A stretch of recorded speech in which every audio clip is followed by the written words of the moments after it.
اعوذ باللہ من الشیطان الرجیم بسم اللہ الرحمن الرحیم۔ السلام علیکم، میرا نام ہے ہیرا تریم اور آج ہم بات کریں گے خواب میں مچھر دیکھنے کی مختلف تعبیروں کے بارے میں۔ تو اگر آپ خواب میں مچھر دیکھنے کی کسی تعبیر کے بارے میں جاننا چاہتے ہیں تو کائنڈلی اس ویڈیو کو آخر تک لازمی دیکھیے گا۔ آئیے تو شروع کرتے ہیں۔ خواب میں مچھر دیکھنا کیسا ہے؟ اگر کوئی شخص خواب میں دیکھے کہ وہ مچھر سے جنگ کر رہا ہے تو دلیل ہے کہ کمزور آدمی سے اس کا جھگڑا اور تنازع ہوگا۔ اگر کوئی شخص دیکھے کہ مچھر کو نگل گیا ہے تو اس کی دلیل ہے کہ وہ ذلیل آدمی کے ساتھ ذلیل کام میں مشغول ہو جائے گا اور اس سے اس کو تھوڑی چیز ملے گی۔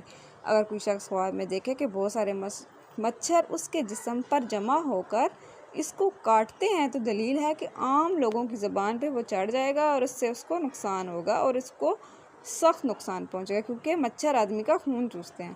اگر خواب میں دیکھے کہ مچھر اس کے کان یا ناک میں گھس گیا ہے تو اس سے اس نے تکلیف حاصل کی ہے تو اس کی یہ دلیل ہے کہ وہ کسی کمزور آدمی سے رنج اور دکھ یا ضرر حاصل کرے گا۔